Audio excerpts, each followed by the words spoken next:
नमस्कार मित्रों, मैं प्रदीप श्रीवास्तव कहानी टाइम में आपका स्वागत करता हूँ।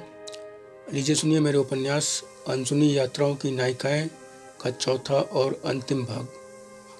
अन्य स्टेशनों की तरह यहाँ भी सन्नाटा मिला। बड़ी मुश्किल से चाय पानी मिल पाई। वहीं एक कर्मचारी से पूछा, कब तक लखनऊ पहुँचेगी? तो वह उबासी लेकर बोला, क्या बताऊँ, 7 घंटा लेट चल रही है। बीच में क्यों खड़ी थी या पूछने पर बताया कि इसका इंजन फेल हो गया था। दूसरा इंजन भेजा गया तब आई।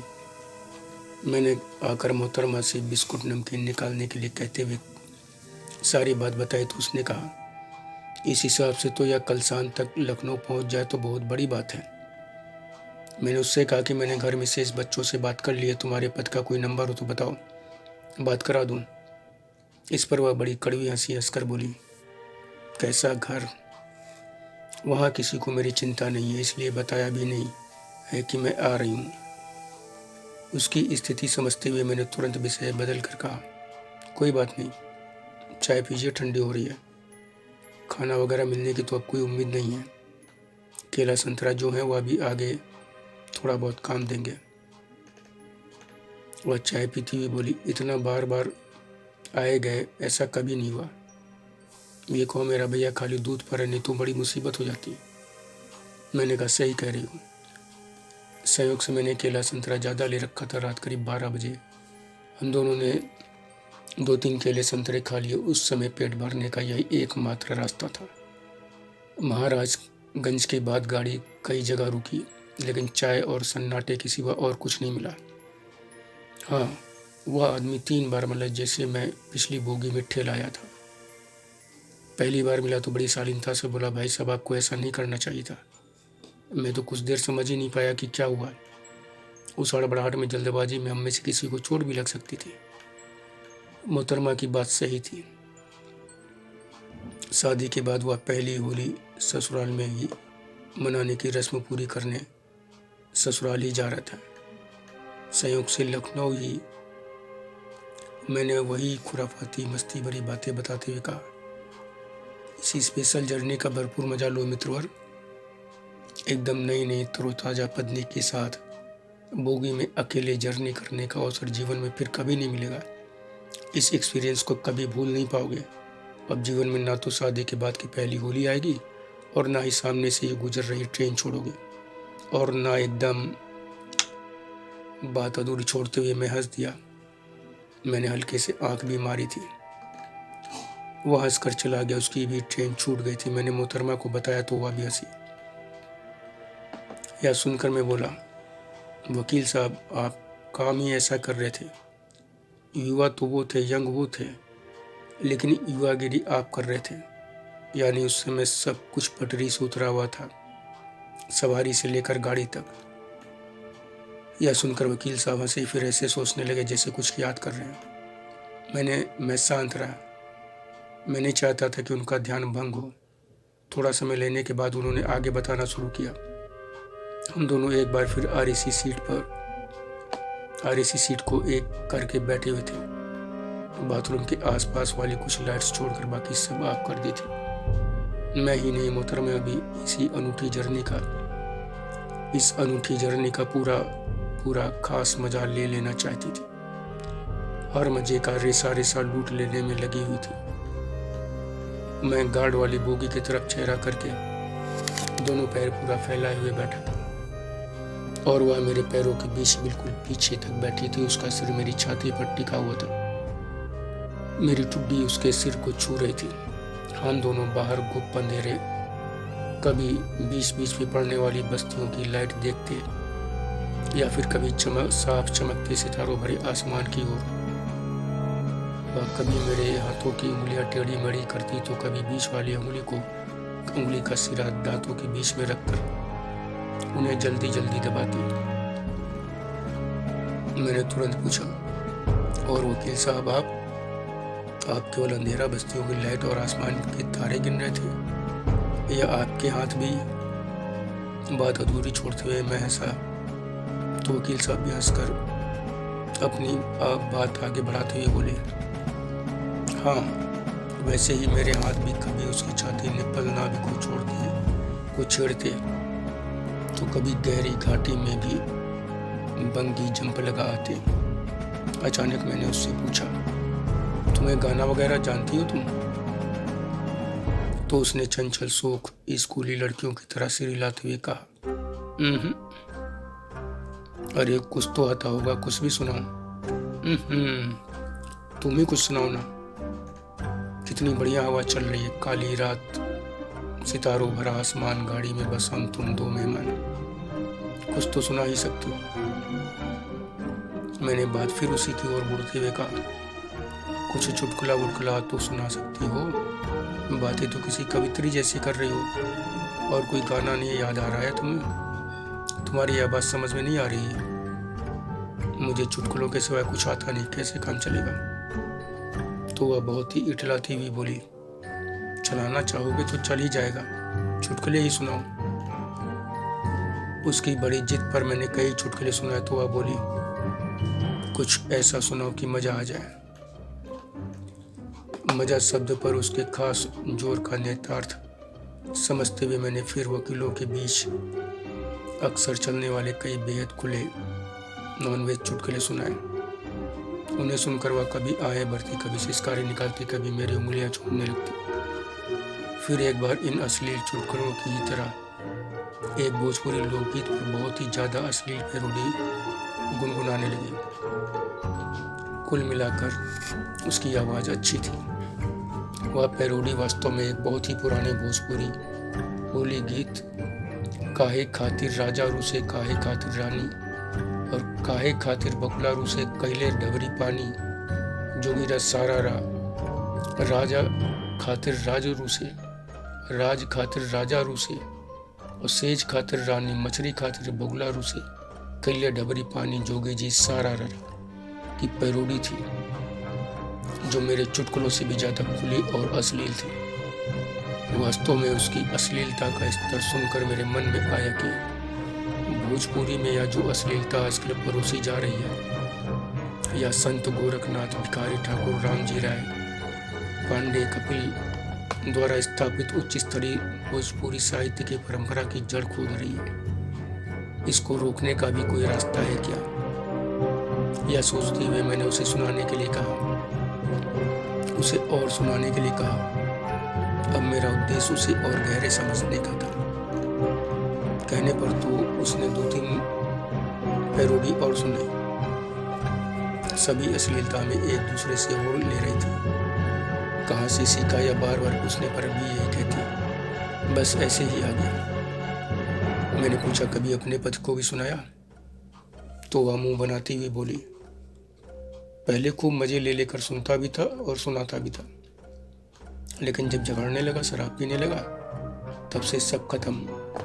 अब तो गुनगुना भी दो तो भूले से कोई फिल्मी गाना भी जुबान पर आ जाए तो उसकी चले तो मेरा सिर ही कलम कर दे, मेरा सिर ही कलम कर दे। वो तो कहो, अब मैं भी बराबर आंख में आंख डालकर खड़ी होना जान गई हूँ। तो वह दांत किटकिटा कर चला जाता है। बस अश्लीलता पुराण के चलते रहने से मुझ पर फिर फगुनाहट हावी हो गई। दूसरे में बड़ी देर से एक ही पोज में बैठे बैठे उठता भी गया था, पैर भी सुन्न हो रहे थे। तो उसके एक अंग से छेड़छाड़ करते हुए कहा, तुमने बहुत सुनाया, हमने भी खूब सुनाया, अब जो सुना सुनाया अब वही करने कराने का समय आ गया है। ये कहते हुए मैंने बड़े प्यार से उसे पलट दिया। उसके किसी जवाब का इंतजार नहीं किया, क्योंकि उसका जवाब क्या होगा यह मैं जानता था। वह हंसती खिलखिलाती हुई बोली, बिना रंग खेले ही तुम्हारे फगुनाहट सवार है। हम दोनों ने ट्रेन की रफ्तार से भी कहीं बहुत ज्यादा तेजी से उसकी पैरोडी को उसी सीट पर साकार कर दिया। इसके बाद उसे थोड़ी ही देर में नींद आने लगी, तो मैंने उससे सो जाने के लिए कहा। वह बच्चे के पास जाकर सो गई। उसने बच्चे को एक छोटी सी साल उड़ा दी थी और खुद भी साड़ी ओढ़ ली थी। मैंने देखा वह सोती तो कम ही थी, लेकिन बेधड़क बेसुध सोती थी। उस समय उसे थोड़ा बहुत बाएं दाएं आगे पीछे भी खींच दो तो भी उसकी नींद खुलने वाली नहीं थी। उसने मुझसे भी कहा सोने के लिए, लेकिन मैंने नींद न आने का बहाना किया और बैठा रहा। उसको छेड़ते हुए इतना जरूर कहा, तुम सारे कपड़ों की तकिया लगा कर ही सोना, जिससे अगर बोर हूं तो तुम्हें देख देख कर बोरियत को दूर कर लूं। इस बात पर वह हंसी और बड़े अंदाज में बोली, हट, मैं कपड़ा पहनकर लपेट कर एकदम बांध कर ही सोऊंगी। तुम वहाँ बैठ के ऊबो ना और साथे सो। छल कबड्डी का तो पूरा मजा ले चुके हो, अब आओ सोई का भी मजा लो। उसकी बात मुझे आमंत्रित करने लगी। मैंने सोने के लिए विचलित होने लगा, क्योंकि नींद तो मुझे भी आ रही थी, लेकिन मुझे पैसों की सुरक्षा परेशान किए हुई थी। एक तो जितना मिलना था उसका आधा ही मिला था, ज्वेलरी भी नाम मात्र को ही मिली थी। मैं हिसाब किताब लगा लगा कर ये सोचता था कि जितनी मेहनत की, जितना रिस्क उठाया, उस हिसाब से तो कुछ मिला ही नहीं। मैंने बच्चों के भविष्य के लिए जो सपने देखे, उन्हें पूरा करने के लिए अपनी इनकम को मैं आधा ही पाता हूँ, इसीलिए अतिरिक्त प्रयास भी करता रहता हूँ। उस समय कुछ ही देर में उसके सोते ही मन में यही सब बातें ज़्यादा चलने लगी। तभी मैंने पत्नी को फ़ोन किया कि शायद जाग रही हूँ। मेरा अंदेशा सही निकला, वह मेरी चिंता में सोई नहीं थी। बिल तेजी से बढ़ रहा था, फिर भी काफ़ी देर तक बात की। इसके बाद मैं कभी आसमान देखता तो कभी अंधेरे को चीरती दौड़ती जा रही ट्रेन की आवाज़ सुनता। बीच बीच में नज़र मोहतरमा पर भी डाल लेता है। उसको निश्चिंत सोता देखकर मन में आया कि या तो कोई कमाई धमाई भी नहीं करती, मारपीट उपेक्षा करने वाले नशेड़ी पति पर ही डिपेंड है, फिर भी कितनी निश्चिंत है, जीवन का पूरा मजा ले रही है, कैसे बेसुध बेधड़क सोती है। यह सोचते हुए मेरी नज़र फिर उसी पर ठहर गई। वह करवट से अब पेट के बल सोई हुई थी। जो धोती उसने कंधे तक ओढ़ी थी, वह उसके उलटने पलटने या उड़कर जैसे भी हो उसके पैरों के पंजे तक चली गई थी। गैलरी में जलने वाली हल्के नीले रंग की लाइट में गेहुए रंग का उसका कसा हुआ बदन किसी ग्रेट आर्टिस्ट की पेंटिंग सा दिख रहा था। मजबूत चौड़े कंधे, बालों की थोड़ी मोटी आधी पीठ तक लंबी गुथी हुई छोटी पीठ पर से एक तरफ लटकी हुई पड़ी थी। दोनों विशाल छातियां दबकर अर्धचंद्राकार बाहर दिख रही थी। चौड़ी पीठ से काफी पतली कमर और फिर पीठ से काफी चौड़ाई लिए हुए विशाल इग्लू की तरह उसके नितंब। उसके बाद गोल मजबूत जांघें घुटने तक पतली होती चली गई थी। उसका साफ सुथरा स्टील सा चिकना बदन कह रहा था कि बचपन में उसकी खूब सेवा हुई है, खूब तेल भुकुआ लगा हुआ है। मैं आपसे सच कह रहा हूँ, उस समय यदि कैमरा होता तो मैं उसकी ढेर सारी तस्वीरें उतार लेता और पत्नी को दिखाता कि देखो, एक खूबसूरती जा भी है। मैं तरह तरह की बातें सोचता रहा, उसको वो बच्चों के भविष्य आदि को लेकर। वकील साहब को मैंने एक बार फिर यूं टोका। यहीं पर मैंने वकील साहब को टोकते हुए कहा, एक मिनट, ये बताइए, यदि आप उसकी तस्वीर खींच पाते तो क्या सच में इतनी हिम्मत कर पाते कि उसे भाभी जी को दिखाते, उसकी प्रशंसा करते? मेरी यह बात सुनकर वकील साहब मुझे ऐसे देखने लगे जैसे मैंने कोई मूर्खता कर दी है। कुछ देर देखने के बाद बोले, हम दोनों पति पत्नी ने औरों की अपेक्षा एक स्वस्थ समझदारी वाली समझ इतने दिनों में विकसित कर ली है। ऐसी बातों से भी हमारे बीच कोई बड़ा तूफान नहीं आता। मेरी बात की सत्यता का प्रमाण यह है कि यदि ऐसा नहीं होता तो मैं यह घटना उसे बताता ही नहीं, किसी को नहीं बताता, आपको भी नहीं। मुझे लगा कि मैंने वाकई गलत संदेह किया, तो उसने तो तुरंत उनसे कहा, आप ठीक कह रहे हैं, आप दोनों ने ऐसी दुर्लभ समझ विकसित कर ली है कि ऐसी कोई समस्या आ ही नहीं सकती। इसलिए आगे बताइए, आपकी नींद का क्या हुआ? यह सुनकर वकील साहब बोले, हुआ यह कि 3 बजते से मुझे लगा कि अब नींद और नहीं रोक पाऊंगा। मैं उठा और उसी के बगल में सट कर लेट गया। बिना प्रेस वाले कपड़े और गंदे ना हो, इसलिए उन्हें सीट पर ही पड़ा रहने दिया। उसे कमर के पास से पकड़कर खुद से और ज्यादा सटा लिया। वह थोड़ा कुड़मुड़ाकर और सट गई। नींद में भी उसे एहसास था कि कौन उसके साथ है। मुझे याद नहीं कि मैं कितनी देर तक सोया, लेकिन नींद चाय चाय की कर्कश आवाज से टूटी। आंखें खुली तो चेहरे पर पड़ती धूप से चुंधियाने लगी। गाड़ी किसी स्टेशन के प्लेटफॉर्म पर खड़ी थी। मैं चौंक कर उठ बैठा। देखा मेरी पैंट शर्ट मेरे ही ऊपर पड़ी हुई थी। आधी से भी कम खुली खिड़की से मोहतरमा चाय और आलू कटलेट ले रही थी। उसने नाश्ते को मेरी ही तरह मेरे सामने रखते हुए बड़ी ही दिखावटी शैली में कहा, लीजिए चाय पीजिए, अब तो नींद पूरी हो गई होगी। वह बिल्कुल नहाए धोए फ्रेश लग रही थी, चमक रही थी। हाव भाव बोल चाल भी बदले बदले से लग रहे थे। मैंने कहा, आपने क्यों कष्ट किया, जगा देती तो मैं ले आता। तो वह बोली, बार बार ला रहे थे तो मैंने सोचा एक बार मैं भी देख लूं। मैंने जल्दी से पैंट पहननी शुरू की तो वो हंसने लगी। मैंने कहा, जगाया नहीं, चाय वाला ऐसे देखकर क्या सोच रहा होगा। मेरी इस बात पर वह हंसती हुई बोली, यही की बड़ी बेदर्द मेहरिया है। सफर में भी मर्द को नहीं छोड़ा, रात भर इतनी मेहनत कराई कि बेचारा बेदम पड़ा है। अब फिर चैन नहीं पड़ रहा है तो सवेरे सवेरे चाय पिलाकर जगा रही है। बात पूरी करते करते वह खिलखिलाकर हंस पड़ी। फिर बोली, घबराओ नहीं। सामने खड़ी होकर खिड़की खोली, कोई तुम्हें देख नहीं पाया। हाथ मुंह धोकर उसके साथ नाश्ता किया। सिंक के पास उसके और बच्चे के कपड़े सूख रहे थे। मैंने उससे पूछा, तुमने यह नहाना धोना कब कर लिया। तो वह बोली, एकदम सवेरे उठने की आदत है, 5 बजे नींद खुल गई तो देखा तुम गहरी नींद में सो रहे हो, तभी हमने सोचा चलो नहा धो लेते। गिलास से पानी भर भर के जितना हो पाया उतना नहाया। तभी मुझे मजाक सूझा। मैंने कहा, गहरी नींद, गहरी सांस लेते हुए मैंने कहा, जगा देती तो अच्छा था, तुमको नहाते हुए भी देखते और साथ में नहाते भी। तो वह बोले, अच्छा तो अभी भी कोई दोपहर तो हुई नहीं है, चलो मन का ये भी कर लो, हम भी देखें साथ नहाने का मजा कैसा होता है। मैंने कहा, जैसा भी हो मजा तो निश्चित ही देगा।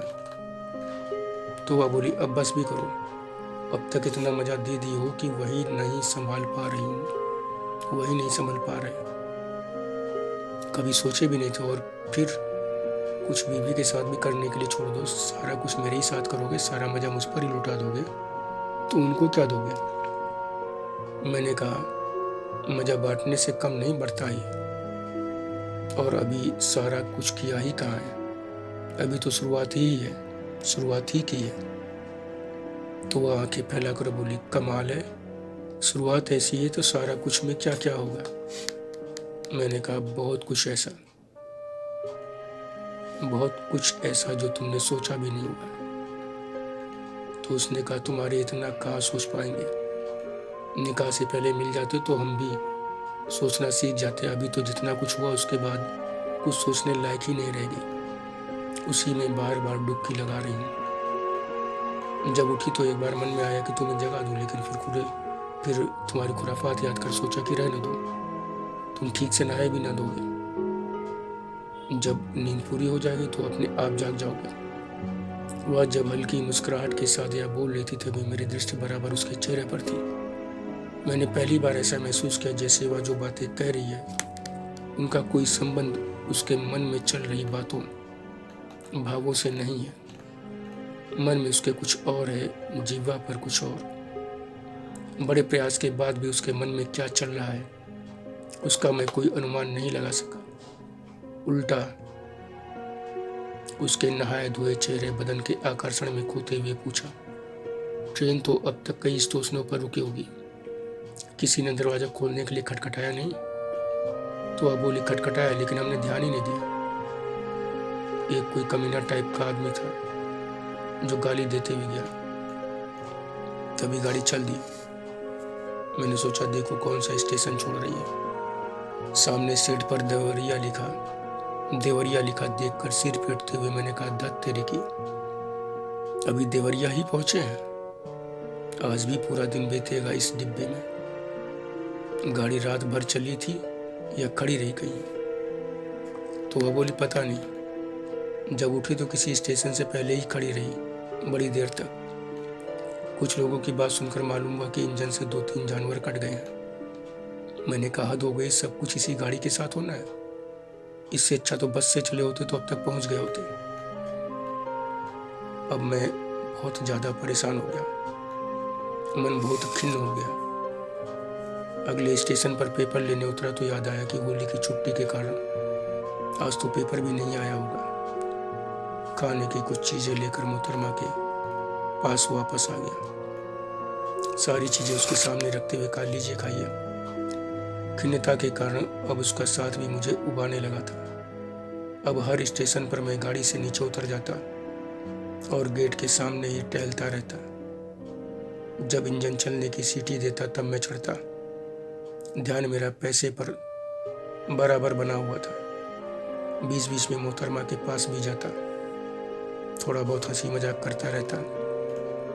इसी बीच मेरा ध्यान इस तरफ भी गया कि मैं जहाँ खिन्न हो रहा था वहीं वह एकदम निश्चिंत थी। ऐसे व्यवहार कर रही थी जैसे कि वो ट्रेन बोगी ही उसका घर है। ट्रेन की तरह हम दोनों की शारीरिक छेड़छाड़ भी चल रही थी, क्योंकि मैं सोचता कि इस थकाऊ यात्रा से वह भी तो बोर हो रही होगी। खोखली हंसी मजाक के बाद वापस फिर आकर गेट पर खड़ा हो जाता या उसके किनारे वाली सीट पर बैठकर बाहर की तरफ देखता रहता। तमाम उलझन देती उबाती आखिर गाड़ी रेंगते रेंगते बभनान स्टेशन पहुंची। छोटे से इस स्टेशन पर भी मैं उतरा और टहलने के बजाय चाय नाश्ता लिया और सीधे मोहतरमा के पास पहुंचा। वह बच्चे को दूध पिला रही थी, एकदम पहले ही की तरह जैसे शुरू में देखा था। मैंने सोचा कि इससे पूछ ही लूं कि ऐसे फुहर तरीके से दूध पिलाने के बारे में। चाय देते हुए कहा, पिछले 2 स्टेशन पर कुछ ले ही नहीं पाया, खाने का टाइम हो रहा है, आगे किसी स्टेशन पर मिलेगा तो ले आऊँगा। मोहतरमा ने चाय लेते हुए कहा, इतना परेशान ना हो, केला संतरा सेब सब लो चीकू, इसी से काम चल जाएगा। उसने बिल्कुल पत्नी के से अंदाज में कहा तो मैं उसे गौर से देखने लगा। इस पर वह बोली, ऐसे क्या देख रहा हूँ? अब तक मेरी नज़र बच्चे दूसरे स्तन पर घूमने लगी थी। उससे यह छिपा नहीं रहा, बड़ा खिलाती हुई बोली, भैया का दूध फिर ललचवा रहा है का? बहुत देर भी हो गई, चाय बार बार पी रहे हो, नाश्ता भी कर रहे हो, लेकिन दूध? बात यहीं अधूरी छोड़ते हुए वह जोर से हंस पड़ी, लेकिन मैं उसकी बात का कोई जवाब दिए बिना चाय पीते हुए उसे देखता रहा। वह बोलती ही चली जा रही थी और मेरी नज़र उसके स्तन से हट नहीं रही थी। मैंने महसूस किया कि इससे मैं उगती दुनिया से बाहर निकल आ रहा हूँ। गाड़ी की स्पीड भी तेज होती जा रही थी। बच्चा भर पेट दूध पी चुका था और हाथ पैर चलाकर खेलने लगा। मैं जो बात पूछने वाला था वो हंसी पर चली गई। मेरे भी हाथ खेलने लगे। मैंने कहा, सही कह रही हो, टेस्ट थोड़ा चेंज होना ही चाहिए। कई बार चाय पी चुका हूँ, दूध ही सही, इसी से टेस्ट चेंज करते हैं। बच्चा सीट के नीचे लेटा खूब खेल रहा था और हम दोनों अपना अपना टेस्ट चेंज कर रहे थे। बड़ी देर तक टेस्ट चेंज करने के बाद एक दूसरे की टेस्ट जानकारी की तारीफ भी की गई। इस बीच गाड़ी फिर किसी स्टेशन के करीब पहुंचकर धीमे होने लगी। वह बोली, चलिए उठिए, दिन का टाइम है, स्टेशन आ गया है। जो पूछना था वह तो हाशिए पर ही रहा, लेकिन बीच पृष्ठ पर अब यह आ गया कि इस मोहतरमा में कौन सी ऐसी ताकत है जो मुझे बारंबार अपने पास खींच ले रही है, या फिर मेरा स्वभाव ही ऐसा है, मैं बहुत ही अतृप्त आत्मा हूँ। क्या मेरी पत्नी ऐसा कुछ नहीं करती कि मेरी आत्मा संतुष्ट रहती, या मैं ऐसा हूँ कि अपनी पत्नी से संतुष्ट हो ही नहीं पाता और जहाँ कहीं स्त्री देखी वहीं पर भटक गया, लेकिन पहले तो ऐसा कभी नहीं हुआ। यदि मेरा यही स्वभाव है तो क्या वो आज तक मुझे समझ ही नहीं पाई? मुझसे उसने एक बार भी ऐसी कोई बात की ही नहीं। किसी मित्र ने भी कभी कुछ नहीं कहा। चलो घर पहुंचकर जानने की कोशिश करूंगा, लेकिन यह बात तो पूरी तरह सच है कि यदि यह अन्य महिलाओं की तरह स्तन ढककर बच्चे को दूध पिला रही होती तो इस समय मैं सिर्फ चाय ही पीता। पूछता हूँ उससे कि ये बच्चे को अन्य औरतों की तरह ढक कर दूध क्यों नहीं पिलाती। पूछा तो वह बहुत ही हंसकर बोली, अब ईमा का छिपाना, जो है सो है, किसी के देखे से छोटे थोड़ी हो जाएंगे। ऐसा अटपटा सा जवाब सुनने के बाद इस बुंद पर मैं कुछ नहीं बोला। लेकिन अगला स्टेशन जो मस्कनवा था, वहां से जब गाड़ी चली तो वापस बैठते हुए भी मैं यही सोचता रहा, जो भी हो यह अच्छा तो किसी भी दृष्टि से नहीं है। यह मेरे कमजोर चरित्र की निशानी है। मुझ में इतनी कमजोरी तो पहले कभी नहीं रही। किसी स्त्री की तरफ मैं जल्दी गलत निगाह तक नहीं डालता। फिर इसके सामने कैसे इस तरह से बिल्कुल पागल हो गया हूँ। ऐसा लगता है जैसे इसके सामने मैं ही नहीं रह जाता, खुद पर मेरा कंट्रोल ही नहीं रह जाता। ऐसा भी नहीं है कि यह कोई बहुत खूबसूरत परी है। पत्नी इससे बहुत बड़ी है, फिर भी इससे 1000 गुना ज्यादा सुंदर है। उसके गोरे रंग, देश, बातचीत, शिष्टाचार, पढ़ाई लिखाई, किसी भी मामले में पत्नी के सामने एक क्षण भी नहीं ठहरती। या तो फिर इसमें क्या बात है जो मुझे मुझसा नहीं रहने देती। कारण को जाने बिना छोड़ा नहीं जा सकता। निश्चित ही यह गंभीर बात है। लखपत नगर स्टेशन क्रॉस करके जब गाड़ी मनकापुर जंक्शन पहुंची तो मैं अपनी बेचैनी के जाल से निकलने के लिए फिर नीचे उतर गया। मैंने सोचा कि युवावस्था में भी इस तरह की विचारधारा मेरी कभी नहीं रही। तरह तरह की महिला क्लाइंट भी आती हैं, लेकिन हमेशा काम से काम रखता हूँ। अन्य बहुत से वकीलों की तरह फीस के साथ साथ उनके तन के शोषण की बात सोचता तक नहीं। इस ट्रेन में इस मोहतरमा के साथ ऐसा क्या हो गया है कि मैं हद से भी ज्यादा अपने स्तर से नीचे गिर गया हूँ। कितनी निर्लजतापूर्ण बात है कि जमीन पर उसी की तरह बैठ रहा हूँ, सो रहा हूँ, खा पी रहा हूँ, अश्लीलतम बातें कह सुन रहा हूँ। इसे स्वयं के नीचे गिरने की पराकाष्ठा नहीं तो और क्या कहूँ। मेरा इससे ज्यादा चारित्रिक पतन और क्या हो सकता है। यह सच है कि उसने खुला आमंत्रण दिया था, लेकिन सच यह भी तो है कि मैं उससे बहुत बड़ा हूँ, उससे बहुत ज्यादा पढ़ा लिखा हूँ, सीनियर वकील हूँ, कानून का विशेषज्ञ हूँ। कानून भले ही परस्पर सहमति से ऐसे संबंधों को गैर कानूनी न कहे, लेकिन नैतिकता का तो मैं शुरू से ही कानून से नैतिकता को ऊपर मानता आया हूँ। शुरू से ही कानून से ऊपर नैतिकता को मानता आया हूँ। इस सिद्धांत के चलते ही कैसे एक मुकदमा हारते हारते बचा था। अपने इस सिद्धांत के मद्देनजर भी मुझे उसके आमंत्रण को ठुकरा देना चाहिए था। यही मेरा कर्तव्य था, न कि उसकी बहाई धारा में उस जैसा ही होकर बह जाना। ट्रेन सीटी देकर सरकने लगी तो मैं फिर दरवाजे की ठीक किनारे वाली सीट पर बैठ गया। बहुत आत्मग्लानि सा महसूस करता हुआ सोचता रहा कि चलो, इसकी तो बात समझ में आती है कि यह अपने पति की हरकतों से बहुत गुस्से में है, बिक्षोभ में है, लेकिन मेरा तो पत्नी के साथ मधुरतम संबंध है। जिस किसी भी कोण से मैं विश्लेषण करता, हर कोण से मुझे सारी उंगलियां अपनी ही तरफ घूमी हुई मिलती। मुझे हथेलियां नम सी महसूस हुई। जब यह सोचा कि भूल से भी अगर पत्नी को यह पता चल गया तो वह पता नहीं इतनी उदार मना होकर भी माफ कर पाएगी या नहीं। वाकई बहुत बड़ी गलती कर डाली है, ऐसी गलती जिसे जीवन भर भुला नहीं पाऊंगा। जीवन भर पत्नी के सामने पड़ते ही एक चोर मन में बैठा रहेगा। मैं निश्चिंत होकर पूरे आत्मविश्वास के साथ उससे नजरें भी नहीं मिला पाऊंगा। मन में बैठा चोर अपमान की अनुभूति कराता रहेगा। 15-20 मिनट के बाद मैं वहीं बगल वाले बाथरूम में गया, हाथ मुंह धोया, अपने मन की उलझन को शांत करने का प्रयास किया। काफी राहत महसूस की, बहुत राहत भी महसूस की। मगर मेरा दुर्भाग्य देखिए कि कुछ ही क्षण में मन फिर आवारा हो गया, बदचलन हो गया, धोखा दे गया। एकदम लंपटाई पर उतर आया। छिछोरापन फिर उछल कूद करने लगा कि देखें मोहतरमा अब क्या कर रही है। मैं रुकना चाहता था लेकिन कदम उसी की ओर बढ़ते चले गए। पैर जैसे मेरे ना होकर किसी और के हों, मेरे कंट्रोल में ही नहीं थे। वहां पहुंचा तो देखा मोहतरमा अपनी जगह पर नहीं थी। सामान पड़ा हुआ था, बच्चा भी नहीं था।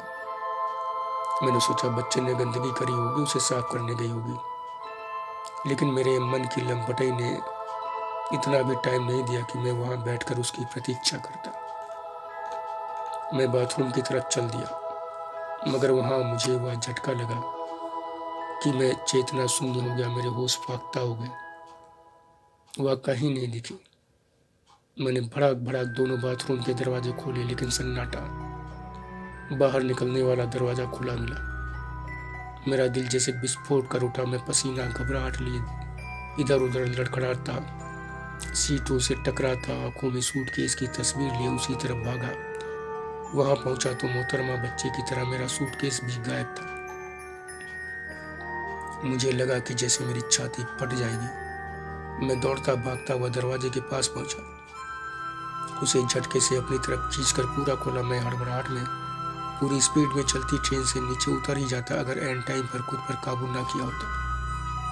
फिर भी धड़धड़ाती फर्राटा भर रही ट्रेन के दरवाजे पर लगी हैंडल को पकड़कर मूर्खों की तरह दोनों तरफ ऐसे देखा कि गोया हुआ सामने से जाती हुई दिख जाएगी और मैं उसे सूटकेस सहित ऊपर खींच लूंगा। तेज हवा के कारण आंखें भी नहीं खोल पा रहा था। मैं पूरी आवाज में उसे दुनिया की गंदी से गंदी गालियां देता। फिर वापस उसके सामान के पास पहुंचा। उसकी डोलची बैग को उठा उठा कर पटक दिया। सारा सामान इधर उधर बिखर गया। उसे पैरों से कुचलता मैं चीखते हुए बद्दी से बद्दी बातें लगातार कहे जा रहा था। मानो वह वही है, सुन रही है, जबकि मेरी आवाज मेरी तड़फड़ाहट की ही तरह गूंगी हुई घुटकर दम तोड़ रही थी। इसी हड़बड़ाहट में मैंने गाड़ी की चेन खींच दी। गाड़ी के पहिए ची ची की तीखी आवाज के साथ थम गए। मैं दौड़कर गेट पर पहुंचा। देखा गाड़ी वीरान एरिया में खड़ी थी। झाड़ झंखाड़, ऊबड़ खाबड़ जमीन थी। गाड़ी मनकापुर जंक्शन से कम 20 से 25 किलोमीटर आगे निकल चुकी थी। अब तक मैं खुद पर काबू कर चुका था। सोचा यहाँ उतर गया तो जाऊंगा कहाँ। जो औरत इतनी सातिर है वह अब तक तो न जाने कहाँ से कहाँ निकल गई होगी। अपना सारा सामान भी इसीलिए छोड़ गई कि बच्चा और सूटकेस के साथ बैग और डोलची को संभालना मुश्किल था। तभी मैंने देखा गार्ड जीआरपी के लोगों के साथ चला आ रहा है। मैंने शिकायत करने की सोची, लेकिन तुरंत ही यह सोचकर ठहर गया कि बात खुलेगी तो यह पूछा जाएगा कि पैसे कैसे थे, कहाँ से आए। क्या बताऊंगा कि 2 माफियाओं के बीच लेन देन को मैनेज कराने का कमीशन था। गहनों के बारे में क्या जवाब दूंगा। मैं चुपचाप खड़ा उन लोगों को आगे निकलता देखता रहा। पता नहीं चला कि चेन किसने खींची थी। अंततः गाड़ी चल दी। मैं थके हारे घायल सिपाही की तरह आकर सीट पर लेट गया। सामने उसका सामान बिखरा पड़ा था। नफरत से मैंने उस पर थूक दिया। उसने मुझे गोंडा उतरने के लिए बताया था, इसलिए मैं गोंडा तक के लिए बिल्कुल निश्चिंत था कि वहां तक तो यह साथ रहेगी। उसका टिकट भी गोंडा तक देखा था मैंने। गोंडा का टिकट उसने मुझे दिखाया था। टिकट की बात आते ही मेरा ध्यान उसके बटुए की तरफ गया। मैंने फिर उसका सामान उल्टा पुल्टा, लेकिन वहां नहीं मिला। मतलब साफ था कि वह एक एक मिनट की प्लानिंग बनाती रही, उस पर कदम दर कदम बढ़ाती रही और मुझे अपने गेहुए बदन में उलझाए रही, भरमाए रही। पति के अत्याचारों से आक्रोशित एक तरह से प्रत्यक्षता ही थी। पति सुख की भूख, बरसों की भूख, जीवन भर की भूख पूरी निर्लजता के साथ मुझसे मिटाती रही और आखिर में एक गेहुअन यानी कोबरा सांप की तरह डस कर चली गई। इतना कहते कहते वकील साहब का चेहरा एकदम थमथमा उठा। मैंने उन्हें एक बार फिर से टोकते हुए कहा, निसंदेह उसने आपको लूटने की न सिर्फ अचूक योजना बनाई, बल्कि उसे पूर्ण आत्मविश्वास के साथ सफलतापूर्वक क्रियान्वित भी किया। वास्तव में वह स्वभावतः एक लुटेरी औरत थी। उसने आपको देखते ही लूटने का निश्चय कर लिया था।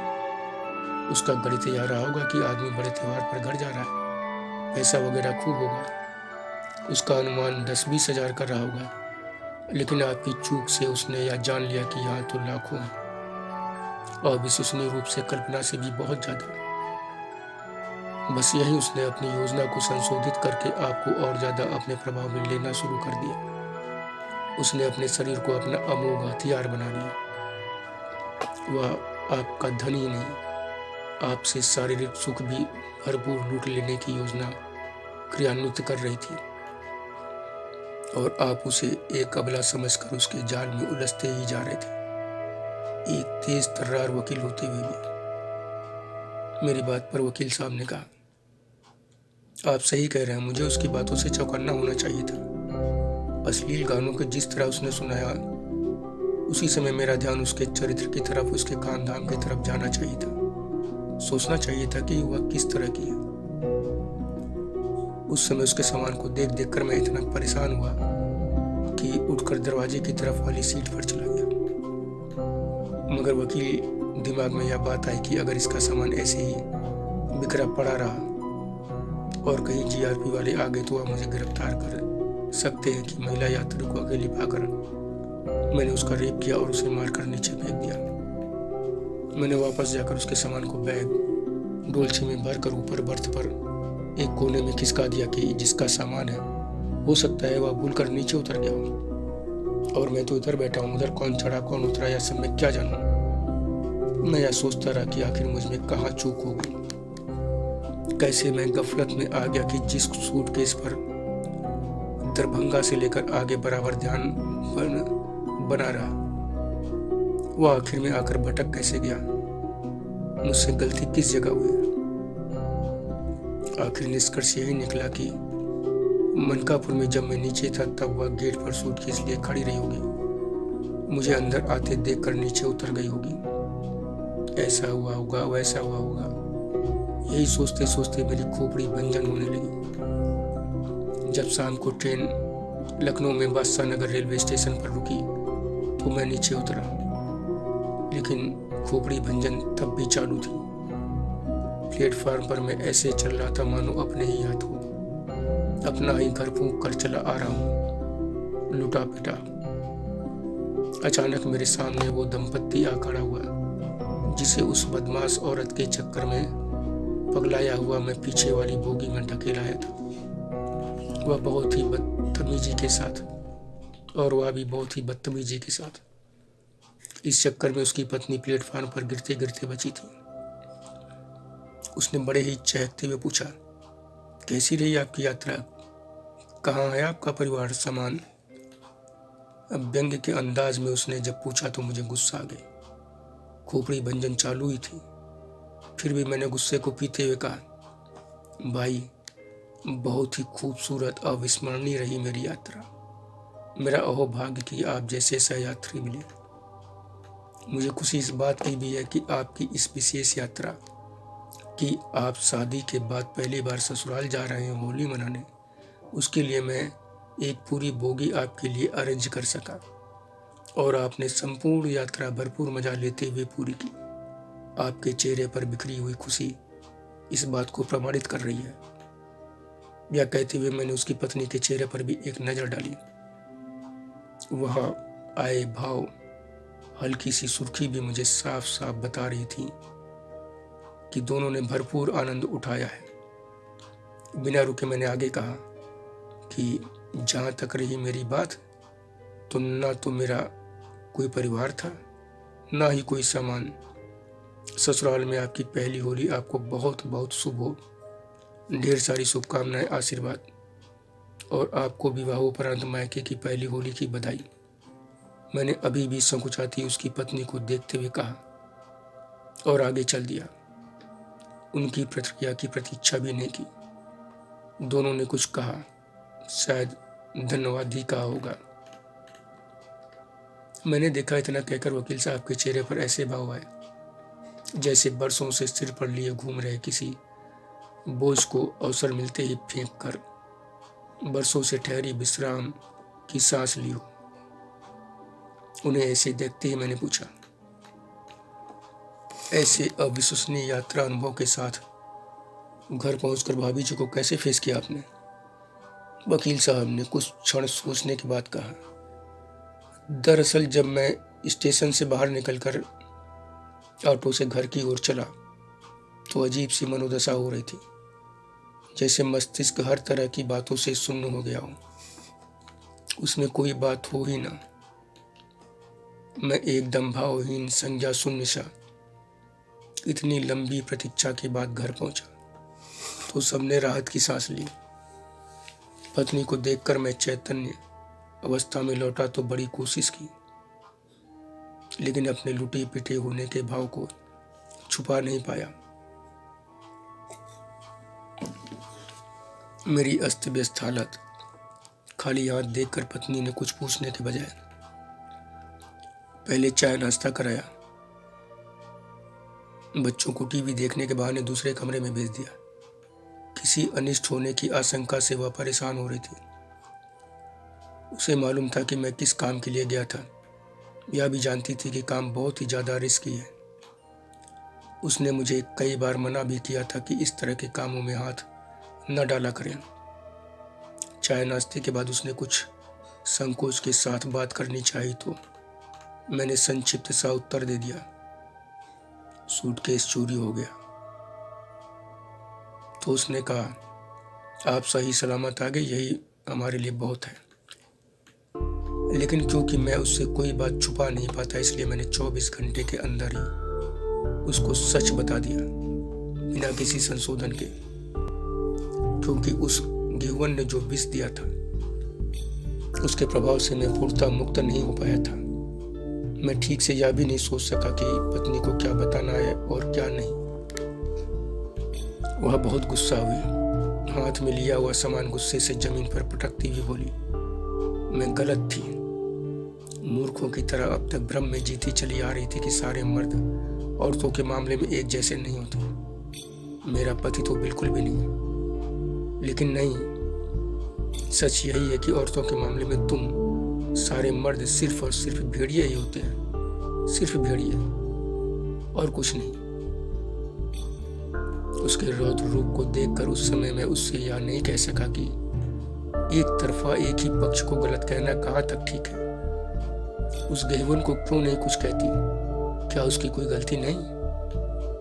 वह आंसू बहाती, पैर पटकती हुई दूसरे कमरे में चली गई। जाते जाते किचकिचाती हुई यह भी कह गई कि उस बदचलन घिनौनी आवारा को छूने के बाद अब मुझे कभी मत छूना। उसकी किसी बात पर मुझे गुस्सा नहीं आई, बल्कि आराम की सांस ली, क्योंकि मैं सोच रहा था कि सच सुनते ही वह घर में बवंडर खड़ा कर देगी। लेकिन उसने ऐसी सदासहता, ऐसी बड़प्पन दिखाई कि हवा कुछ तेज होकर फिर अपनी सामान्य गति पर लौटती दिखी। उसने मेरे इस स्पष्टीकरण को सुनने लायक भी नहीं समझा कि मैं तो आगे बढ़ा ही नहीं था, उसने ही मुझे खींचकर गिरा लिया था खुद पर। ऐसे में मैं क्या करता? मैं क्या कोई भी मर्द उस स्थिति में खुद को संभाल ही नहीं सकता था?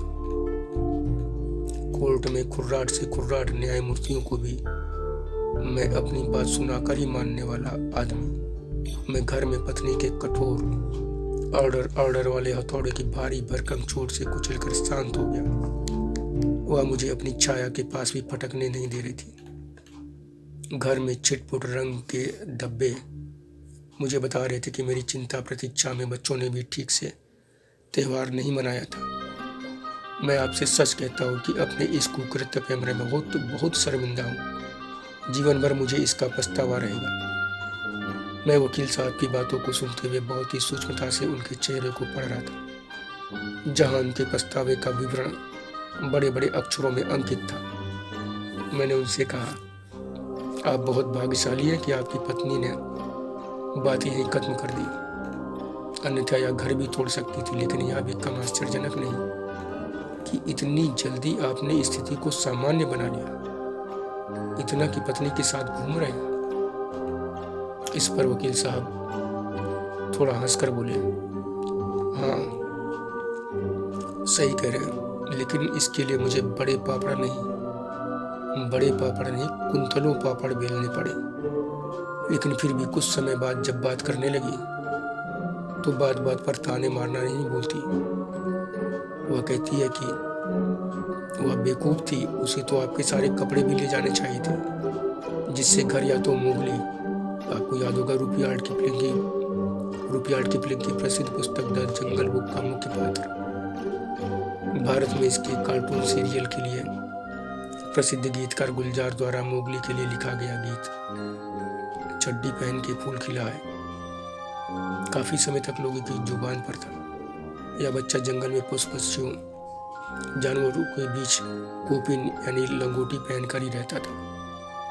तो वह अगर आपके सारे कपड़े भी ले जाती, आप मोगली बनकर आते, या फिर उसी का पेटीकोट धोती ब्लाउज पहनकर, जो आपकी इस जर्नी को खास बनाती रही और ढेर सारे नुकीले फांस की तरह जीवन भर के लिए मेरे दिमाग में भी धंस गई है।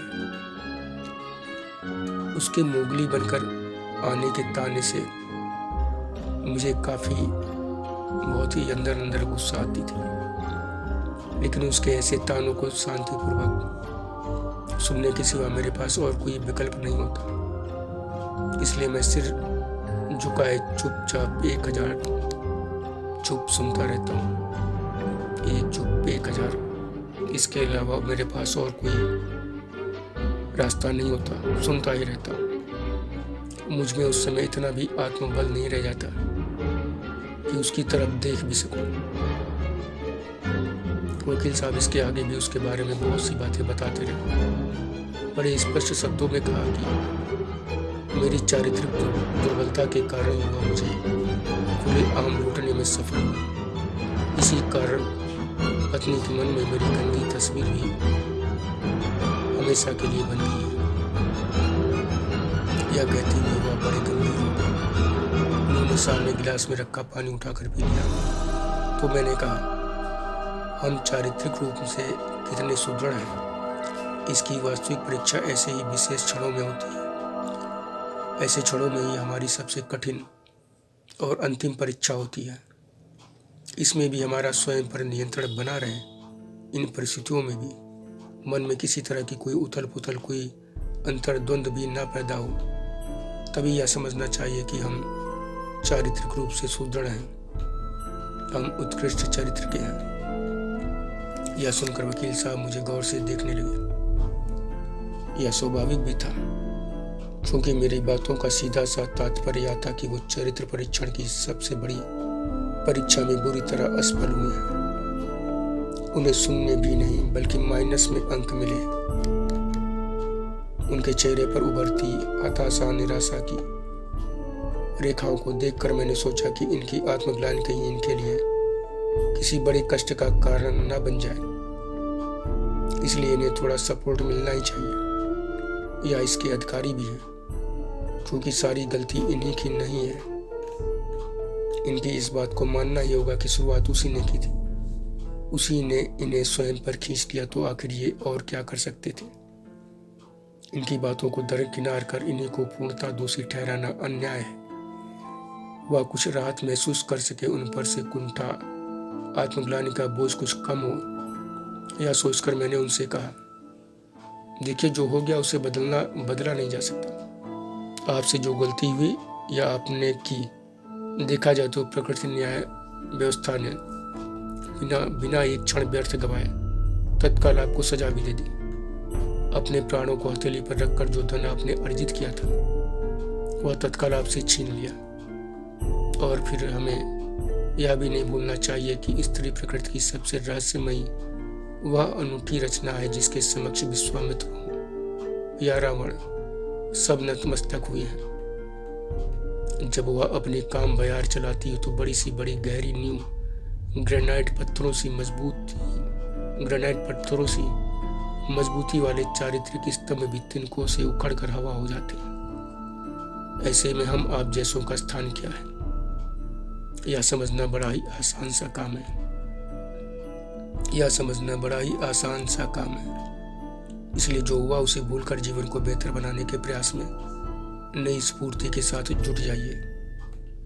कवि गिरधर ने भी तो कहा है ना कि बीती ताई विचार दे आगे की सुध ले, जो बने आवे साज में ताई में चित देई। ऐसी तमाम बातों से मैंने उनके सिर पर से आत्मग्लानि का बोझ कम करने का प्रयास किया। इस घंटों चली बातचीत के बीच खाने का समय हो गया। मिसेज ने हमें बातचीत रोक कर खाने के लिए बुला लिया। उसने कई तरह के खास व्यंजन बनाए थे। वकील साहब की मिसेज ने किचन में उसकी मदद की थी। खाने पीने के बाद जब तक वकील साहब ने विदा लिया, तब तक मेरे मन में उनके व्यक्तित्व चरित्र को लेकर तमाम प्रश्न खड़े हो चुके थे। मन में उनकी पूर्व की अच्छी सी तस्वीर विकृत होती दिख रही थी। उनको लेकर मेरा विश्वास डगमगा रहा था।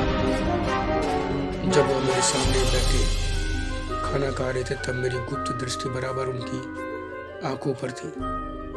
मैं देख रहा था कि कहीं उनकी दूषित दृष्टि मेरी पत्नी के उन अंगों पर तो नहीं फिसल रही है जिन अंगों को देखकर ट्रेन में उस महिला के साथ मिलकर इतना निकृष्टतम कुकृत्य कराए। पत्नी ने साड़ी ब्लाउज भी ऐसी पहन रखी है कि आधी से अधिक छाती पेट साड़ी के ऊपर से नहीं झलक रहे। कंपनियों को ऐसे सेमी ट्रांसपेरेंट कपड़े नहीं बनाने चाहिए। मैंने बड़ी राहत महसूस की कि जाने तक उनकी दृष्टि एक बार भी पत्नी की तरफ नहीं उठी थी। हाँ, एक अजीब सा संकोच उनके चेहरे पर बराबर बना हुआ था, जो मुझे उसके पहले कभी नहीं दिखा था। उनके जाने के बाद मैं कई दिनों तक बार बार यह सोचता रहा कि क्या अब भी वकील साहब का घर आना जाना पूर्ववत जारी रखना चाहिए या नहीं। मिसेज से क्या कहूँ? क्या उससे यह कहूँ कि उनके आने पर सामने नहीं आओ, या फिर ऐसे कपड़े पहनो कि बड़ा सोचने विचारने के बाद मुझे लगा कि यह सब करने की कोई आवश्यकता नहीं। केवल एक घटना के आधार पर उनके पिछले उजले सारे रिकॉर्ड को पूर्णतः धो देना सर्वथा अनुचित अन्यायपूर्ण होगा, और मिसेज से भी ऐसा कुछ कहना गलत है। उसे पूरा अधिकार है यह तय करने का कि उसे क्या और कैसे पहनना है। यदि किसी भी स्त्री के किसी भी अंग पर दृष्टि जाने से किसी की भावना कुभावना में परिवर्तित होती है, तो यह उसकी समस्या है, स्त्री की नहीं। इसलिए समाधान वही ढूंढे। उनकी समस्या के समाधान के लिए स्त्री अपनी इच्छाओं भावनाओं को क्यों तिरोहित करे। तो मेरे प्रिय पाठकों, मेरे पहले मित्र वकील साहब के साथ यह घटना घटी थी, जो इस उपन्यास को लिखे जाने से करीब 2 दशक पूर्व घटी थी। जिसके आधार पर लिखे गए इस उपन्यास का शीर्षक ट्रेन में भेड़िया रखने पर वकील साहब ने कड़ी आपत्ति जताई। वह बहुत नाराज हुए। एकदम बहस करते हुए कहा, यह पूरा उपन्यास एक पक्षी है, इसे मैं सिरे से नकारता हूँ। आपने तो मेरी पत्नी से भी आगे बढ़कर एक तरफा मुझे ही पूरी तरह से दोषी ठहराते हुए भेड़िया कहकर कठोरतम सजा भी दे दी है। जबकि शिकार मैं हुआ हूँ, मैं शिकार था, वो शिकारी। लेकिन उसके लिए आपकी कलम से एक भी नकारात्मक शब्द नहीं निकला, जिसने बिना संकोच मुझे खींचकर अपने ऊपर गिरा लिया था। ऐसे में मैंने जो किया वह गलत नहीं है, और कोई मर्द होता, आप होते तो आप भी वही करते। आप या कोई भी यदि यह कहता है कि वह ऐसा नहीं करता, तो मैं स्पष्ट कहूंगा कि वह एक नंबर का हिपोक्रेट है। वह सफेद झूठ बोल रहा है, या फिर वह निश्चित रूप से कोई योगी या फिर नपुंसक है। आपका यह उपन्यास स्पष्ट कह रहा है कि आपकी कलम की रोशनाई यानी स्याही में वह घुली हुई थी। उसका धीमा जहर लगातार आपकी कलम पर हावी रहा।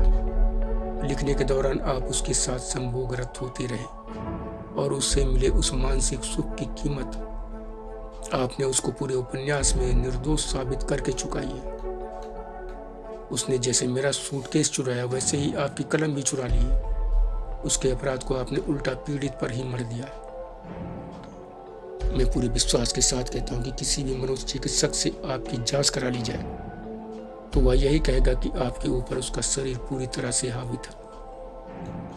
आप पूरी तरह उसके प्रभाव में ही लिखते रहे, कुछ भी अपना स्वतंत्र और निष्पक्ष नहीं लिख पाए। इसलिए मैं एक बार फिर दृढ़ता से इस एक पक्षी उपन्यास को पूरी तरह से नकारता हूँ और इसे डस्टबिन में फेंकने के लिए कहता हूँ। यह कहते हुए वकील साहब उपन्यास का पहला ड्राफ्ट मेरे सामने टेबल पर पटक कर चले गए। मेरे मन में आया कि उनसे कहूँ कि निश्चित ही उसने आपकी सद्भावना, इसने विश्वास को बड़ी ही कुटिलतापूर्वक कुचला, रौंदा, धोखे से आपको ठग लिया। वह अपराधी है, लेकिन आपने उसके साथ उसके ही स्तर पर उतर कर जो किया उससे आप भी निर्दोष नहीं हैं। आप उससे भी बड़े दोषी हैं। लेकिन वह मेरी बात, मेरा पक्ष सुनने के लिए रुके ही नहीं। उपन्यास पर आगे बढ़ने से पहले मैं उन्हें पढ़ाकर उनकी पहली प्रतिक्रिया जान लेना चाहता था। जो प्रतिक्रिया मिली उससे भिन्न की मुझे आशा भी नहीं थी, इसीलिए 20 साल तक टालता चला आ रहा था।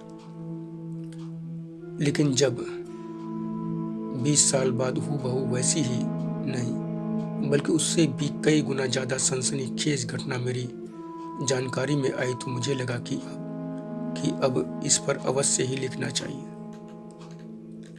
मैंने सोचा कि इन 2 दशकों में पूरी एक नई पीढ़ी आ गई है, लेकिन समाज में स्त्री और पैसे को लेकर लोगों के विचारों में कोई सकारात्मक परिवर्तन आने के बजाय वही भावनाएं और सुदृढ़ हुई हैं। 20 वर्ष पहले लोग जहां खड़े थे आज उससे भी कहीं बहुत आगे निकल गए हैं। स्त्रियों में संकोच का दायरा बड़ी ही तेजी से संकुचित होता गया है।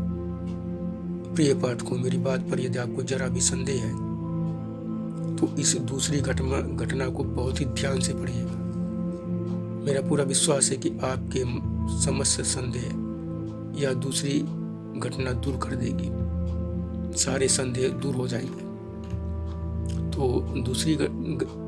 दूसरी घटना में क्या होता है कि मेरे दूसरे मित्र एक देसी बहुराष्ट्रीय कंपनी की PR सेल में सीनियर लाइजनर ऑफिसर है। ज्यादा समय उनका दिल्ली में ही बीतता है। वहीं एक दूसरी कंपनी की लेडी PR ऑफिसर उनकी बहुत ही करीबी थी। सेम प्रोफेशन होने के कारण दोनों ही एक दूसरे के लिए मददगार साबित होते रहते हैं। अक्सर दोनों लखनऊ भी एक साथ आते जाते थे। उनके ऑफिस में लोगों के बीच चर्चा यह भी होती थी कि दिल्ली में दोनों एक ही फ्लैट में लिव इन रिलेशन में रहते हैं। कोविड-19 की पहली लहर में लगा लंबा लॉकडाउन दोनों ने एक ही साथ बड़े आनंदपूर्वक बिताया था। लॉकडाउन होने से पहले अधिक वर्कलोड के चलते दोनों लखनऊ के लिए समय रहते निकल नहीं सके थे और वहीं फंस कर रह गए थे। हालांकि दोनों के घर वालों को यही पता था कि उन्होंने पूरा लॉकडाउन जान हथेली पर रखकर बड़ी कठिनाइयों में अकेले ही बिताया। पैसे होते हुए भी उन्हें खाने पीने को लेकर बड़ी समस्याओं का सामना करना पड़ा था। उस दौरान उनके मित्र जब वीडियो कॉल पर घर, पति, बच्चों से बातें करती तो आंखों से आंसू जरूर बहते। अब या तो कोई नहीं जान पाया अब तक कि बहाती थी या बहती थी। मित्र भी जब पति पत्नियों से बातें करते तो प्यार स्नेह का पूरा सागर ही उन पर उड़ेल देते थे।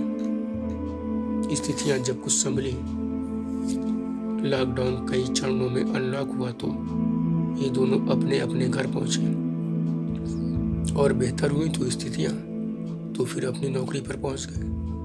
फ्लैट फिर से एक ही था। फ्लैट भी फिर से एक ही था। मगर कोविड-19 काल का साल बीतते बीतते पूरे देश के साथ ही उन्हें भी दूसरी और पहले से कहीं ज्यादा भयावह कोविड-19 लहर आने की आहट सुनाई देने लगी।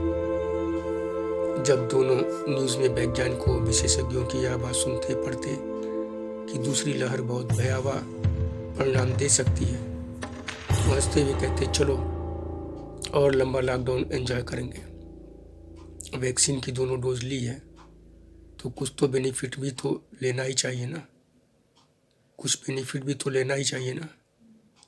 वह विशेषज्ञों की आगे की इस बात पर बिल्कुल ध्यान नहीं देते कि वैक्सीन लेने के बाद भी कोविड-19 के संक्रमण की संभावना बनी रहती है। इसलिए जब तक दवाई नहीं तब तक कोई ढिलाई नहीं। दोनों ने योजना बनाई कि यदि फिर लॉकडाउन हुआ तो इस बार भी दिल्ली में ही रुके रहेंगे। घर वालों से कहेंगे कि लॉकडाउन से पहले निकलने का अवसर ही नहीं मिल पाया। लेकिन परिस्थितियों ने उनकी यह योजना फेल कर दी। सरकार की हर चेतावनी, सोशल डिस्टेंसिंग, मास्क लगाने, हाथ धुलते रहने की सलाह लोगों की लापरवाही की आंधी में उड़ती रही। त्योहार भी एक एक करके एक के पीछे एक लगे चले आए। लोग भी उनको मनाने से चूकने को तैयार नहीं हुए और सरकार भी चूक करने से चूकने को तैयार नहीं हुई। कई राज्यों में चुनाव पर चुनाव कराती रही। ऐसे में फगुनाट भी ठहरने को तैयार नहीं। वह क्यों पीछे रहती, पूरी मस्ती में इठलाती हुई चली आई। फिर होली के रंग में मस्ती भरती हुई उसे भी साथ ले आई। छोटी होली के ही दिन मित्र एक बड़ा अमाउंट लेकर दिल्ली से लखनऊ के लिए घर के लिए चले। एकदम 20 साल पहले वाली स्थिति कुछ परिवर्तन के साथ यहाँ भी बन रही थी। ट्रेन एकदम खाली थी। वह अपना भारी भरकम ब्लैक कलर का ट्रॉली बैग लिए ट्रेन के फर्स्ट क्लास कोच में अपने कूपे के पास पहुंचे। उन्होंने सोचा चलो अच्छा ही है। वह अपना बैग रख ही रहे थे कि उसकी वही करीबी साथी भी रेड कलर का एक ट्रॉली बैग खींचती हुई आ गई। दोनों इसके पहले भी एक साथ यात्रा करते ही रहते थे, इसलिए आश्चर्य वाली कोई बात नहीं थी। उनके बीच हाय हेलो हुई। महिला ने मेरे मित्र को यह उलाहना जरूर दिया कि उसने उसे यह क्यों नहीं बताया कि वह इसी ट्रेन से जा रहा है। मित्र ने जल्दी में भूलने का बहाना बना दिया, जबकि सच यह था कि वह कुछ भी भूले नहीं थे। वह अपने स्वार्थ में उससे छिपकर निकलना चाह रहे थे, अपने अपने घर। दोनों ने मोबाइल पर बातें की। इसके बाद थोड़ी देर कोविड-19 की संभावित भयावह दूसरी लहर, लगने वाले लॉकडाउन को लेकर हल्की हंसी ठिठोली भी हुई। इसी बीच ट्रेन चल दी। उसने आउटर क्रॉस ही किया था कि मित्र ने ब्लैक डॉग स्कॉच विस्की की एक क्वार्टर बैग से निकाली, साथ में ड्राई फ्रूट्स का एक पैकेट भी। जल्दी ही दोनों ने क्वार्टर खत्म कर दी। उनके मित्र की डिमांड पर दूसरी क्वार्टर भी फिनिश हो गई। कूपे को वो पहले ही लॉक कर चुके थे। ब्लैक डॉग का सुरूर उन पर हावी हो रहा था और कूपा उनकी मौज मस्ती को पंजीकृत करता जा रहा था। वह अपनी मस्ती के पन्ने अपने हिसाब से लिखते रहे, एकदम निश्चिंत होकर, ऐसे जैसे किसी बड़ी सफलता का उत्सव मना रहे हों। उन्हें देखकर यह कहा ही नहीं जा सकता था कि मेरे मित्र 2 बच्चों के पिता हैं और उनकी साथ ही 2 बेटियों की माँ। उसी के आग्रह पर मित्र ने समय पर डिनर मंगाया। सारी रात वो मौज मस्ती का एक एक पन्ना लिखते रहे। साथी की पहल पर ही मित्र ने लखनऊ पहुंचने के घंटे भर पहले ही आखिरी पन्ना पूरा लिखा। ट्रेन भी जब तक उन दोनों ने अपने कपड़े सामान वगैरह ठीक किए, तब तक लखनऊ रेलवे स्टेशन के प्लेटफॉर्म नंबर 6 पर पहुंच गई। वो उतरने को हुए तभी मित्र ने देखा कि उनकी पूरी रात यात्रा को सुंदर बनाने वाली साथी उनके ट्रॉली बैग की भी हैंडल पकड़ कर ले जाने वाली है। तो उन्होंने सभ्यतावश उन्हें तुरंत टोकते हुए कहा, अरे तुम क्यों परेशान हो रही, मैं ले चल रहा हूँ ना। उन्होंने साथी का हाथ पकड़कर रोकना चाहा तो उसने पूरी कठोरता से उनको झटकते हुए कहा, उसमें रहिए, दोनों बैग मेरे हैं, मैं ले जा रही हूँ। तुम्हारी हिम्मत भी कैसे हुई मुझे रोकने की, मेरा हाथ पकड़ने की? अपने हाथ में रहिए मिस्टर।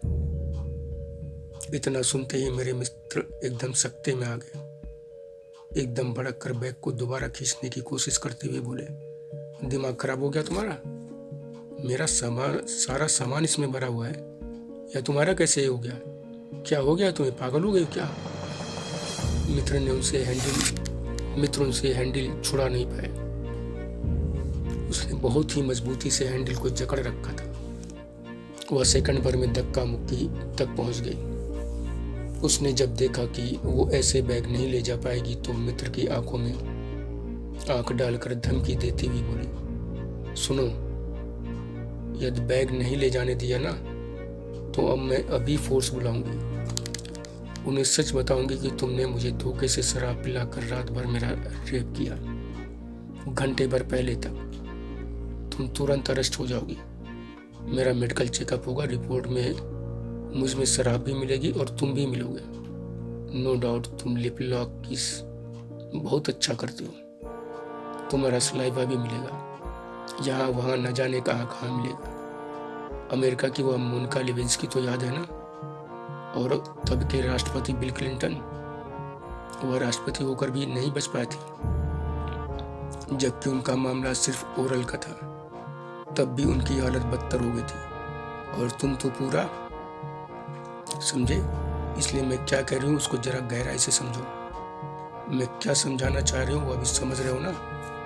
सम्मान सहित यहाँ से घर पहुंचकर फैमिली के साथ होली सेलिब्रेट करना चाहते हो, या हथकड़ी पहनकर जेल जाना चाहते हो? मेरे मित्र अकस्मात किए गए उसके इस अविश्वसनीय हमले, उसकी कठोरता दृढ़ता से निशस्त्र हो निरुत्तर हो गए। उसने यहाँ तक कह दिया कि तुम दुनिया के सारे वकील भी खड़ा कर दोगे तो भी मुझसे जीत नहीं पाओगे। कोई वकील मुझ में दोष नहीं निकाल पाएगा। फिर वह उन पर खूंखार नजर डालती हुई दौड़ती हुई दोनों बैग लेकर चली गई। जाते जाते यह कह गई कि तुम्हारा बैग तुम्हें कल मिल जाएगा। मेरे यह मित्र भी जब पहले वाले मित्र की ही तरह लुटे पिटे घर पहुंचे तब इनका स्वागत इनकी भी पत्नी ने किया। लेकिन स्वागत पहले वाले मित्र वकील साहब की पत्नी से थोड़ा भिन्नता लिए हुए था, क्योंकि जैसे ही इनकी पत्नी को यह पता चला कि बैग चोरी हो गया है तो उसका मूड ऑफ हो गया। वह बहुत सदमे में आ गई कि पति महोदय जो 20 लाख रुपए लेकर आ रहे थे, जिनसे वह अपने लिए एक अलग कार खरीदने की सोचे हुए थी, वह उसी बैग के साथ चला गया। उस पर रात में किसी ने हाथ साफ कर दिया और उनके पति को खबर तक नहीं हुई। वह पति की लापरवाही पर सख्त नाराज हुई कि जर्नी के दौरान उन्होंने इतनी लापरवाही क्यों की। वह भी इतना पैसा लेकर चलते हुए उसने उनसे बातचीत बंद कर दी। एक घर में रहते हुए भी उनसे दूरी बना ली। बच्चों को भी उनके पास नहीं जाने दिया। यह सब तब था जबकि मेरे इन मित्र ने वकील साहब की तरह पत्नी से भूल कर भी ट्रेन वाली मोहतरमा का नाम तक नहीं लिया था। यही समझाया कि यह पैसा वह बैंक अकाउंट में नहीं डाल सकते थे, क्योंकि वह पैसा उन्होंने उस बड़े अमाउंट में से निकाल लिया था जो कंपनी ने लाइजनिंग कार्य के लिए दिया था। अगले दिन ट्रेन वाली मोहतरमा ने फ़ोन करके उनसे बहुत ही प्यार से बातें की। कहा, होली मिलना है, आ जाओ। उसने उन्हें एक थर्ड प्लेस पर बुलाया। खोलते उबलते बेबस से जब मित्र पहुंचे तो वह अपने हस्बैंड की कार में थी। बड़े प्यार गुजिया सी मीठी आवाज में मुस्कुराते हुए उन्हें फिर से होली की बधाई दी। कहा, बिल्कुल नीट एंड क्लीन दिख रहे हो। कम से कम गुलाल वगैरह ही लगाकर होली सेलिब्रेट कर लेते। अब तो टाइम निकल गया है, नहीं तो मैं ही तुम्हें रंग लगा देती। फिर कुछ क्षण उसने व्यंग्यात्मक मुस्कुराहट के साथ देखने के बाद बैग वापस करते हुए कहा, अपना सामान चेक कर लो। अपना सामान चेक कर लो। कल को यह नहीं कहना कि यह नहीं मिला वह नहीं मिला। मित्र आशावान हुए कि कहीं यह कल से होली का मजाक तो नहीं कर रही है, लेकिन जब उन्होंने बैग चेक किया तो गुस्से से दांत किटकिटा कर रह गए। रुपयों के अलावा बाकी सारा सामान था। मित्र ने रुपयों की बात की तो उसने अनसुना करते हुए कहा, गाड़ी से बाहर निकलिए, मुझे देर हो रही है। और सुनो, मोनिका लेविंस्की ने अपना अंडरगारमेंट बहुत संभाल कर रखा था। समय आने पर उसी से प्रूव कर दिया कि बिल वहां तक पहुंचे थे। दुनिया के सबसे शक्तिशाली आदमी को मसल कर रख दिया था। मैंने भी अपना वो वाला अंडरगारमेंट बहुत संभाल कर लॉकर में रख दिया है, जिससे जरूरत पड़ने पर प्रूव कर सकूं कि तुम बिल क्लिंटन से भी आगे कहां तक पहुंचे थे। ध्यान रखना अपना। वैसे तुमने उस डिजाइनर की बड़ी तारीफ की थी। यात्री का व्यंग मारकर उसने कार स्टार्ट की तो मित्र ने गुस्से से उबलते हुए दांत पीसते हुए कहा, गुलनाज, तुम भी इसी समय नोट कर लो, अगली होली तक तुमसे ब्याज सहित न वसूल लिया तो गौतम वाल्मीकि मेरा नाम नहीं। मगर गुलनाज वह व्यंग्यात्मक विजयी हंसती हुई चली गई। गुलनाज ने मुड़कर भी गौतम की तरफ नहीं देखा। मित्र अब और परेशान कि इस नई मुसीबत बैग क्या करूं, इसको लेकर कैसे घर चला जाऊं। पत्नी को तो बता चुका हूं कि यह चोरी हो गया है। आखिर उन्होंने किसी तरह एक दोस्त के यहाँ बैग को रखा और घर पहुंचे। इनकी खोपड़ी भंजन वकील साहब से कई गुना ज्यादा हो रही थी। वह बिना एक सेकंड गंवाए गुलनाज से ब्याज सहित अपना धन वापस पाने का रास्ता ढूंढने में लग गए। दूसरी तरफ विशेषज्ञों का आकलन सही निकला। कोविड-19 की दूसरी लहर अनुमान से कई गुना तेज गति से आ धमकी। कोरोना वायरस के म्यूटेट वेरिएंट डेल्टा ने मौत का ऐसा भयावह तांडव मचाया कि किसी को कुछ संभलने का अवसर ही नहीं मिला। यह जितनी तेजी से आई, इसे उतनी ही तेजी से नियंत्रित भी कर लिया गया। लेकिन फिर भी करीब 2 लाख लोगों को दिवंगत बना दिया। लोगों को शमशान घाटों, कब्रिस्तानों में परिजन के संस्कार के लिए लंबी लंबी लाइनों में लगकर 15-15, 16-16 घंटे प्रतीक्षा करनी पड़ी। किसी तरह सिर पर लगी कोविड-19 की गन से जीवन रक्षा हो सके तो एक बार फिर सभी घरों में कैद हो गए। लेकिन समय कितना भी भयावह हो, मैं कर्म गति को रोकने में विश्वास नहीं रखता। इसलिए इस कैद में ही यह उपन्यास पूरा किया। मैंने एक बार यह भी सोचा था कि इन विषयों पर क्या लिखना, लेकिन किस्से कहानियां भविष्य में इतिहास लेखन के तत्व के रूप में भी काम आते हैं। इसलिए जो कुछ भी समाज का हिस्सा है उसे किस्से कहानियों कविताओं में आना ही चाहिए। यह सोचकर मैंने इसे बिना किसी लाग लपेट के लिखना आवश्यक समझा। उपन्यास का शीर्षक बदलकर फिर से वकील मित्र को दिया। इस बार पढ़कर वह बोले, शीर्षक अब पहले से ठीक है, लेकिन अंदर तो बाकी सारी बातें लगभग वैसी ही हैं। आपने मुझे ही दोषी ठहरा रखा है। उपन्यास में अभी भी कोई संतुलन नहीं है। उनके भावों को समझते हुए मैंने कहा, लेकिन मैंने आपकी प्राइवेसी का पूर्णतः ध्यान रखा है। इस पर वह कुछ देर पता नहीं क्या सोच कर बोले, ठीक है, आप जो उचित समझे। यह कहकर मुस्कुराते हुए दूसरा ड्राफ्ट मेरी तरफ खिसका कर चले गए।